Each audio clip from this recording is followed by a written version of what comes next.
Welcome to Gurukul. मैं हूँ आपकी टीचर गजाला और आज की हमारी क्लास का टॉपिक है कि एक क्लिक में हम डेटा एंट्री फॉर्म कैसे बना सकते हैं। इसे हम एक एग्जांपल से समझ सकते हैं। हमारे पास एक टेबल है जिसमें हमें स्टूडेंट्स के मार्क्स को लेकर मार्कशीट बनानी है। टेबल में जब हम डेटा एंटर करते हैं तो जब टेबल में कॉलम बहुत सारे होते हैं तो टेबल की जो कॉम्प्लेक्सिटी होती है डेटा एंटर करने के लिए वो इंक्रीज़ हो जाती है, बढ़ जाती है। मीन्स देखिए, अभी अगर हमें इस टेबल में एंट्री करनी हो तो हमें टेबल को राइट एंड लेफ़्ट में स्क्रॉल करना पड़ेगा, टेबल को घुमाना पड़ेगा। तो इस प्रॉब्लम के सॉल्यूशन में हम क्या कर सकते हैं, हम टेबल में डेटा एंटर करने के प्लेस पे हम एक फॉर्म का यूज़ कर सकते हैं, डेटा एंट्री फॉर्म जिसे कहा जाता है।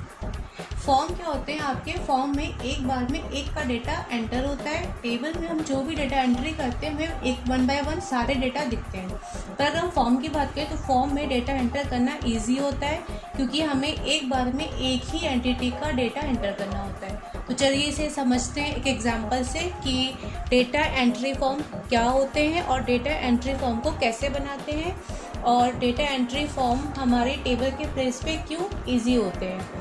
अपनी टेबल के किसी भी एक सेल को सेलेक्ट करिए।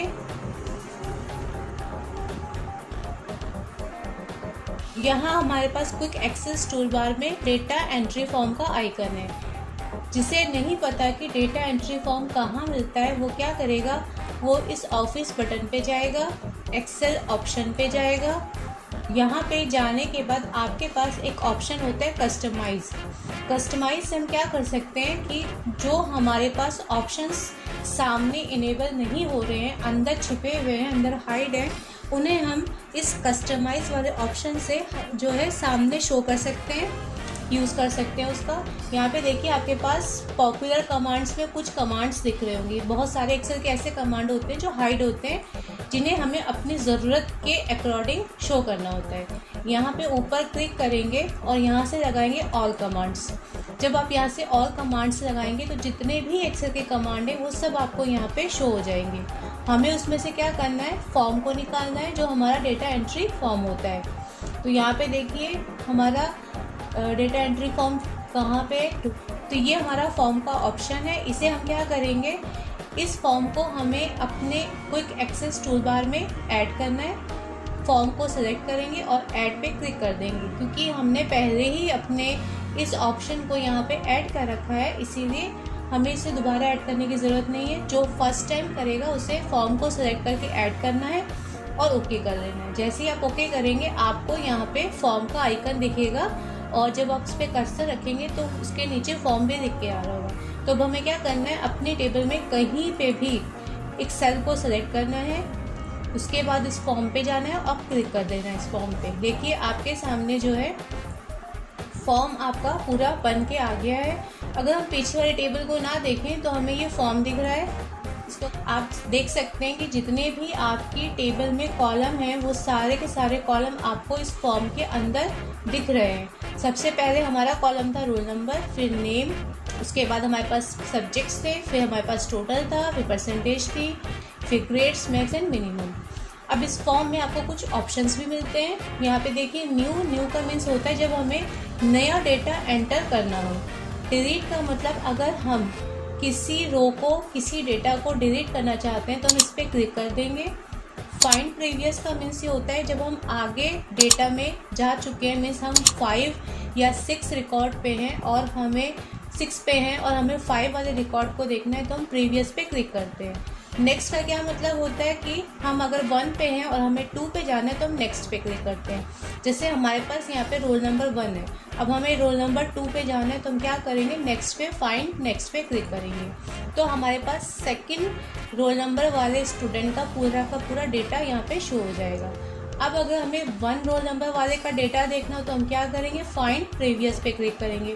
तो जो पिछला रिकॉर्ड है वो हमारे सामने यहाँ पे विजिबल हो जाएगा, वो हमें दिखेगा। फाइंड नेक्स्ट आगे जाने के लिए, फाइंड प्रीवियस पीछे आने के लिए। क्राइटेरिया जब हमें कोई कंडीशन यूज़ करनी होती है, मीन्स जब हमें अपने डेटाबेस में क्राइटेरिया के बेसिस पे कोई डेटा सर्च करना होता है। क्लोज, अगर हम क्लोज बटन पे क्लिक करेंगे तो जो हमारे फॉर्म हमें दिख रहा है ये हमारा क्लोज हो जाएगा, बंद हो जाएगा। तो हम यहाँ पे देखते हैं कि अगर हम न्यू पे क्लिक करें तो हमारे सामने फॉर्म में कैसा डेटा शो होता है।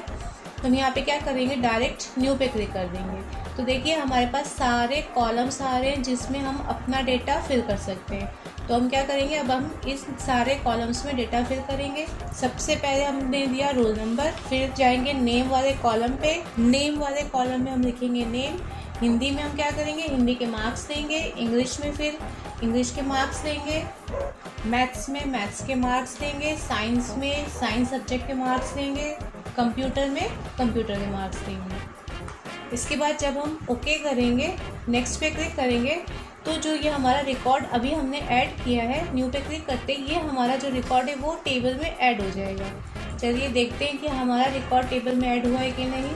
इसे क्लोज करेंगे और अपनी टेबल में नीचे देखेंगे कि जो अभी हमने रिकॉर्ड ऐड किया है तो वो ऐड हुआ है कि नहीं। तो देखिए यहाँ पे हमारा जो डेटा है वो फॉर्म के थ्रू हमारे टेबल में रिकॉर्ड हो गया है। तो इस तरह से हम फॉर्म का यूज़ कर सकते हैं अपने जो टेबल है उसकी कॉम्प्लेक्सिटी को कम करने के लिए।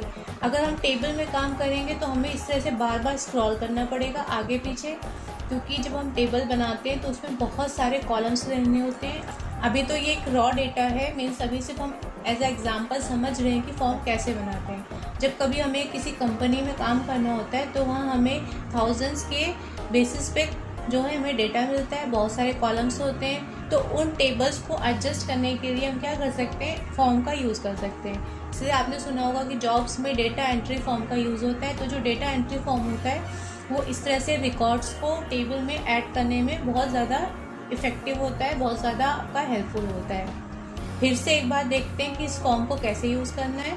देखिए ये हमारा पूरा जो डेटा है टेबल का वो यहाँ पे शो हो रहा है। न्यू पे क्लिक करेंगे तो नया रिकॉर्ड आएगा। फाइंड प्रीवियस पे क्लिक करेंगे तो पीछे जो भी हमने रिकॉर्ड ऐड किया था वो आपका आ जाएगा। ये जो रीस्टोर बटन है भी आपने देखा कि जब हमने पहले रिकॉर्ड ऐड किया था तो जो ये रीस्टोर बटन था हमारा, ये आपका डिसेबल था। इसका यूज़ क्या होता है, अभी जैसे कि हमने अभी भी जो हमने डेटा एंटर किया था उसमें हमने जो रोल नंबर रखा था वो 1 रखा था। फिर हमें क्या करना था, उस जो नंबर था उस रोल नंबर को हमें एडिट करके चेंज करना था, दूसरा नंबर देना था। तो जैसे ही हमने उस रोल नंबर को एडिट किया, चेंज किया, वैसे ही हमारे पास जो ये रीस्टोर का बटन है ये इनेबल हो गया। मीन्स वो हमसे ये पूछ रहा है कि हमें जो अभी चेंज हमने किया है वही टेबल में हमें रखना है या हम वापस उसी वाले डेटा पे जाना चाहते हैं जो हमने पहले ऐड किया था। जैसे कि हमने रिस्टोर पे जब क्लिक किया तो वापस पहले की जो वैल्यू थी रोल नंबर 1 वही वापस आपके पास सामने आ गई। फिर से देखिए अगर हम इसको चेंज करते हैं तो फिर से रीस्टोर का बटन आता है। रीस्टोर का मतलब ये है कि जो अभी आपने बनी हुई टेबल में चेंज किया है उसको आप चेंज करना चाहते हैं या फिर से आपको वही वैल्यू रखनी है जो आपने पहले ऐड की थी। तो रीस्टोर का मतलब ये होता है कि पुरानी वैल्यू को वापस लाना, रीस्टोर करना। तो ये ऑप्शन आपका तब यूज़ होता है जब आप अपनी वैल्यू को एडिट करते हैं, अपडेट करते हैं। तो जब आपको पुरानी वैल्यू लानी होती है तो तब आप रीस्टोर बटन का यूज़ करेंगे। तो इस तरह से आप यहाँ पे फॉर्म के थ्रू अपनी टेबल को बना सकते हैं, टेबल में डेटा एंटर कर सकते हैं। क्लोज करने से क्या होगा कि आप फिर से वापस अपने टेबल पे आ जाएंगे। तो ये था आपका 1 क्लिक में डेटा एंट्री फॉर्म को क्रिएट करना। इसे एक और एग्जांपल से समझ लेते हैं। ये हमारे पास सेल्स डेटा है। इसमें भी हम क्या करेंगे, टेबल के किसी भी सेल पे क्लिक करेंगे, फॉर्म पे क्लिक करेंगे। देखिए आपके पास फॉर्म क्रिएट होकर आ गया है। सिटी, मोबाइल और सेल्स तीनों कॉलम आपको फॉर्म में शो हो रहे हैं और ऊपर आपकी डेट शो हो रही है। यहाँ पे भी आप क्या करेंगे, न्यू पे क्लिक करेंगे और आपके पास नया रिकॉर्ड ऐड करने के लिए फॉर्म आ जाएगा। यहाँ पे आप जैसे ही फॉर्म ऐड करें, जो भी डेटा आप यहाँ पे ऐड करेंगे वो आपका फॉर्म के थ्रू टेबल में ऐड हो जाएगा। जैसे आप इसको क्लोज करेंगे तो आप अपनी टेबल में देखिए जो आपने फॉर्म में डेटा एंटर किया है वो आपको यहाँ पे नीचे एंटर किया हुआ मिलेगा। तो ये आपका था data entry form in 1 click. I hope आपको समझ में आया होगा कि डेटा एंट्री फॉर्म कैसे क्रिएट करते हैं। ये एक छोटा सा एग्जांपल था डेटा एंट्री फॉर्म बनाने का कि हम अपनी टेबल से डेटा एंट्री फॉर्म कैसे बना सकते हैं और कैसे डेटा एंट्री फॉर्म का यूज़ कर सकते हैं। तो आज की क्लास में बस इतना ही। डेटा एंट्री फॉर्म को हम डिटेल में पढ़ेंगे किसी दूसरी क्लास में। अगर आपको वीडियो पसंद आए तो शेयर करिए, सब्सक्राइब करिए, लाइक करिए।